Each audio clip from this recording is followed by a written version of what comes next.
আল্লামা doctor Mizanur Rahman Azhari প্রায় 4 বছর পরে দেশে ফিরলেন। এক শ্রেণীর মানুষ খুব খুশি, আরেক শ্রেণীর মানুষ অখুশি।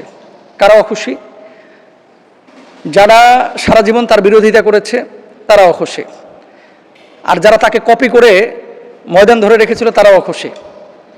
ডুপ্লিকেট, নকল, অবিকল, হুবহু এরকম কিছু ভাই আছে না, এরাও কিন্তু অখুশি।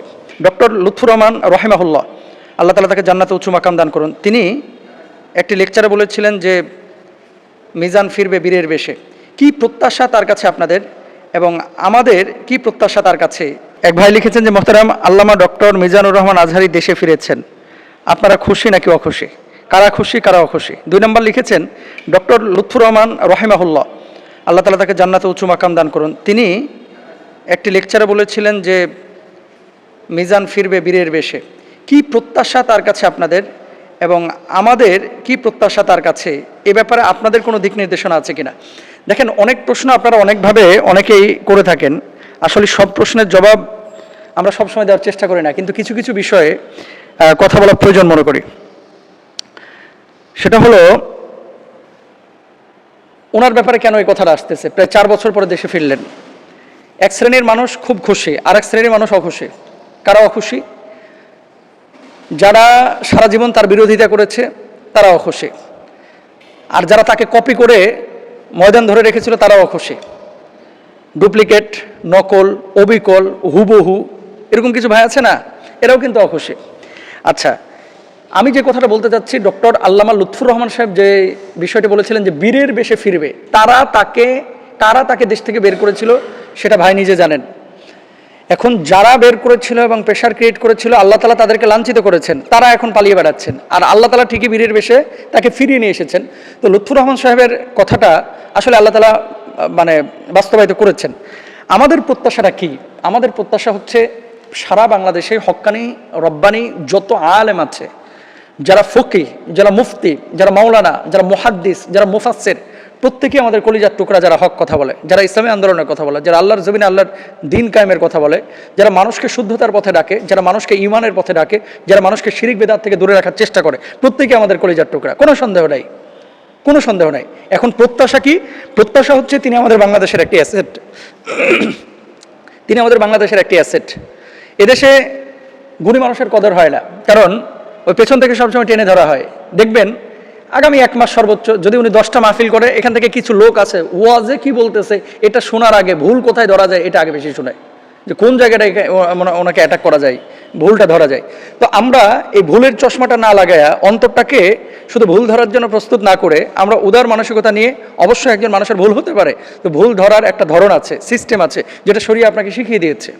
একজন মানুষ অজু করছে, খেয়াল করেন, একজন মানুষ অজু করছে, এখন অজুতে ভুল করেছে, আপনি জানেন যে পা ধোয়ার আগে হাত না ধুয়া পা ধোয়ার আগে মাথা ধুইতেছে, মাথা মাসাহ না করে। এখন আপনি কি বলবেন? এই বেটা, এটা মাথা আগে ধুইতেছিস কে, মাথা করতেছিস কে, এরকম আপনি বললে তারা ঘোষণা শুরু করলেন যে এটা অজুতে নিয়ম আছে। জীবনও আপনার এই ভুলটা আপনি যে শুদ্ধ করার জন্য বা কারেকশনের জন্য তাকে বলতেছেন, আপনার কাছ থেকে এই কথা শুনবে না। ভাত খাচ্ছে, মনে করেন ডান দিক থেকে খাওয়া সুন্নাহ, এখন ডান দিক থেকে না খেয়ে সে বাম দিক থেকে খাওয়া শুরু করলো, আর আপনি কি করলেন? তারা একটা চটকনা মানে বললেন ডান দিক থেকে খাস না কে। দেখেন, তো কারেকশনের বা ভুল শুদ্ধ করার কিছু বাচনভঙ্গি আছে, মানুষের ভুল হলে শুধরানোর কিছু সিস্টেম আছে। নিজে আপনি শুদ্ধটা করে দিয়ে বুঝিয়ে দেন, অথবা একজন আলেমের যদি ভুল হয় তাকে ব্যক্তিগতভাবে আপনি নক করেন, তার পিএসকে নক করেন, তার ভাগ্না মামাকে নক করেন, এভাবে করতে পারেন। তো আমাদের প্রত্যাশা হচ্ছে, যেহেতু বাংলাদেশের অ্যাসেট, তিনি দাওয়াতি ময়দানে আবার ফিরবেন এবং যুবকদের মধ্যে যেহেতু তার অনেক প্রভাব এবং স্পিরিচুয়ালি টাচ করতে পারেন, সেহেতু আমরা আশা করব তিনি আবারও টাচ করবেন ইনশাআল্লাহ তাআলা কোরআনের ময়দানে ফিরে এসে।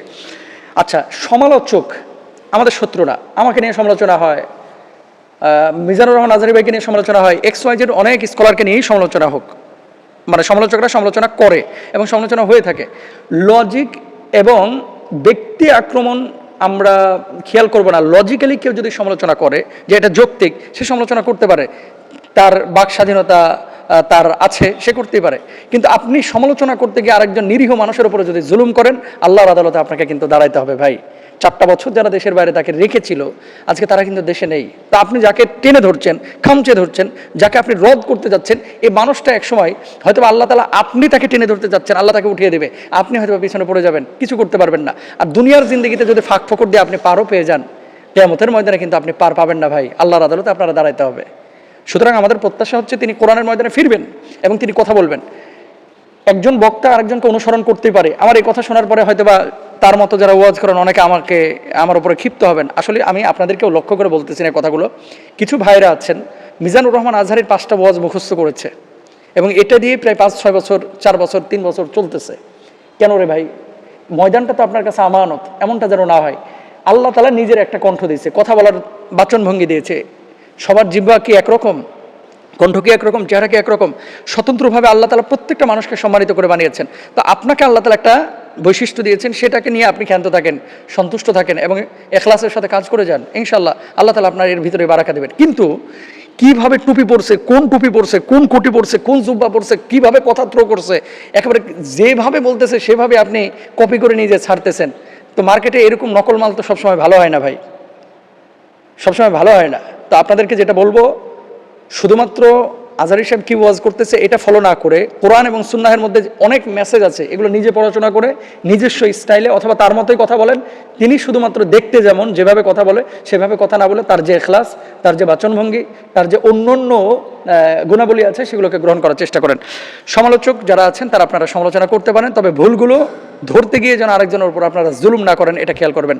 আর কোরআনের ময়দানে যেখানে ওনাকে দাওয়াত করা হবে বা উনি যদি তাফসির মাহফিলে কথা বলেন তাহলে অবশ্যই আমরা বলবো ইনশাআল্লাহ তাআলা এমন কথা আমরা শুনবো এবং শুনতেও চাই যেগুলো দেশের জন্য, দিনের জন্য, জাতির জন্য এবং এই উম্মাহের জন্য কল্যাণকর। আমরা এমনটাই আশা করব। আল্লাহ তাআলা তৌফিক দান করুন। সিরাত মাহফিল অনুষ্ঠিত হচ্ছে সোহরাওয়ার্দী উদ্যানে। তো আজকে সময় পরিবর্তন হয়েছে, আগামীকালকে এটা অনুষ্ঠিত হবে। আমি জানতে চাচ্ছি যে কোরআন তেলাওয়াত করলে বা শুনলে যেমন সওয়াব হয়, এই সিরাত ময়দানে গিয়ে সোহরাওয়ার্দী উদ্যানে সিরাত মাহফিল শুনলে সেরকম সওয়াব পাবো কি না। 2 নম্বর বিষয় হচ্ছে যে আপনারা তো ময়দানে মাহফিলের সাথে সম্পৃক্ত, কেন এই সময়টা পরিবর্তন করা হয়েছে এ ব্যাপারে আপনার কোনো ধারণা আছে কিনা? দেখেন, নীতি নির্ধারকরা ওয়েদারের অবস্থা যে দেখতে পাচ্ছেন যে বৃষ্টি, তারপরে ঢাকায় কিন্তু লাগাতার বৃষ্টি হচ্ছে, বৃষ্টির মধ্যে মাহফিলগুলো করাটা খুব কঠিন। এখন কি কারণে অনেকে প্রচার করতেছে যে আজহারী সাহেবকে মনে হয় চেষ্টা করতেছেন সেখানে নিয়ে আসার জন্য। আর কালকে তো সারা রাত আপনারা প্রচার করেছেন মিজানুর রহমান আজহারী সাহেব সোহরাওয়ার্দী উদ্যানে আসছেন। এই জন্য কিছু লোক আছে গুজবে ভাই পিএইচডি করে ফেলাইছে, একটা জিনিস পাইলেই ফেসবুকে এটা ধুমায় শেয়ার করতে চায়। কেন এটাকে পরিবর্তন করা হয়েছে? এবং মিজানুর রহমান আজহারীকে নিজে বলেছে যে আমি মাহফিলে থাকবো। উনি যদি আসেন তাহলে উনি আলোচনা করলে আপনারা শুনবেন, অন্য স্কলাররা আলোচনা করবেন, তাদের আলোচনা শুনবেন। সাবজেক্ট ওটা না, যেটা উনি কথা বলেছেন কি কারণে পরিবর্তন হয়েছে এটা আমার জানা নেই। কোনো চমক আছে কিনা বা ওয়েদারের কারণে কিনা এটা আমার জানা নেই। প্রথম যে পয়েন্টটা, যে কোরআন তেলাওয়াত করলে এবং শুনলে যে পরিমাণ সওয়াব হয় ওখানে গেলে সওয়াব হবে কিনা, এটা টোটালি আপনার অন্তরের সাথে সম্পৃক্ত একটা বিষয়। আপনি বলবেন কিভাবে? আল্লাহ মাংজা আবিল হাসানাতি ফালাহু আশারু আমসালিহা, আল্লাহ সুবহানাহু ওয়া তাআলা পবিত্র কোরআনুল কারিমে কি বলছেন? আল্লাহ বলছেন কেউ যদি একটা সৎ কাজ করে আল্লাহ তাআলা 10 গুণ সওয়াব বাড়ায় দেন। এখন আপনি কোরআন তেলাওয়াত যদি করেন তাহলে আল্লাহ তাআলা প্রত্যেকটা হরফের বদৌলতে আল্লাহ তাআলা আপনাকে 10টা করে সওয়াব দিবেন। আল্লাহর হাবিব সাল্লাল্লাহু আলাইহি ওয়াসাল্লাম হাদিসের মধ্যে বলেছেন আলিফ লাম মিম, এই 3টা হরফ যদি কেউ উচ্চারণ করে তাহলে 10 10 10 সওয়াব কত? 30টা সওয়াব আপনি পাচ্ছেন, রাইট? ঠিক আছে, এখন 30টা সওয়াব আপনি পাইলেন তেলাওয়াত করার কারণে। সিরাত ময়দানে যাওয়ার পরে আপনি যে সিরাতের কথা শুনবেন, কোরআন তেলাওয়াত শুনবেন, কোরআনের তাফসির শুনবেন, নবীজির জীবনী শুনবেন, কত কিছু আপনি শুনতেছেন। ব্যক্তিগতভাবে যখন আপনি কোরআন পড়বেন অনেক সওয়াব আপনি পাবেন। তবে সিরাত ময়দানে গিয়ে সিরাত মাহফিল শোনা এটা যে সওয়াবের কারণ হবে না, বা আপনি যদি কম্পেয়ার করতে চান তাহলে বলবো যে দুটোরই মূল্য আলাদা এবং দুটোরই ফজিলত আলাদা, দুটার সওয়াবও আলাদা, কোনোটা কম না। সেখানে কয়টা সওয়াব হচ্ছে আপনার দেখেন। 1 নম্বর, কোরআন তেলাওয়াত আপনি শুনতে পাচ্ছেন। ইদা কুরিআল কুরআনু ফাসতামিউ লাহু ওয়ানসিতু লাআল্লাকুম তুরহামুন। আল্লাহ বলছেন যখন কোরআন তেলাওয়াত করা হবে মনোযোগ দিয়ে শ্রবণ করো, নীরবতা অবলম্বন করো, আল্লাহ রহম করবেন। আচ্ছা, 1 নম্বর। 2 নম্বর হচ্ছে সিরাত নিয়ে আলোচনা হবে, নবীজির জীবনী নিয়ে। তো নবীজির জীবনী নিয়ে আলোচনা কয়টা মাহফিলে হয়? আমরা তাফসির করি 1টা আয়াত, 2টা আয়াত, 3টা আয়াত। সিরাত নিয়ে আলোচনা বাংলাদেশে অনেক মাহফিলে হয়, সিরাতের কিছু অংশ আমরা টাচ করার চেষ্টা করি, কিন্তু পূর্ণাঙ্গ সিরাতের আলোচনাতে এক মাহফিল দিয়ে যথেষ্ট না। যতটুকু আলোচনা এখানে হবে আপনি শুনবেন, আল্লাহ তাআলা আপনারা সওয়াব দেবেন। 3 নম্বর, একসাথে এত বড় বড় স্কলারকে পাওয়াটা দুষ্কর বাংলাদেশে যে কোনো ময়দানে। এবং সোহরাওয়ার্দী উদ্যানের যে মাহফিলটি, এটা একটি যুগান্তকারী বা ইতিহাস সৃষ্টি করবে আমার কাছে মনে হচ্ছে। কারণ প্রায় 15-20 বছর এই ময়দানে কোনো মাহফিল এভাবে হয় নাই। রাজনৈতিক সভা সমাবেশ হয়েছে কিন্তু এই ধরনের মাহফিলগুলো হয় নাই। সুতরাং এটা আমাদের আনন্দের একটা দিন। বিশেষ করে যারা কোরআনকে ভালোবাসে, যারা নবীজির সিরাতকে ভালোবাসে, আপনারা প্রত্যেকে নিজে যাবেন, সন্তান সন্ততি নিয়ে দল বেঁধে যাবেন ইনশাল্লাহ। হ্যাঁ, মাঠে জায়গা পাচ্ছেন না, আপনি রমনা পার্কের আশপাশে বসে আওয়াজ তো পাবেন, আপনি শুনেন, আল্লাহকে বলেন যে আল্লাহ আমি এসেছি। কেন আসবেন?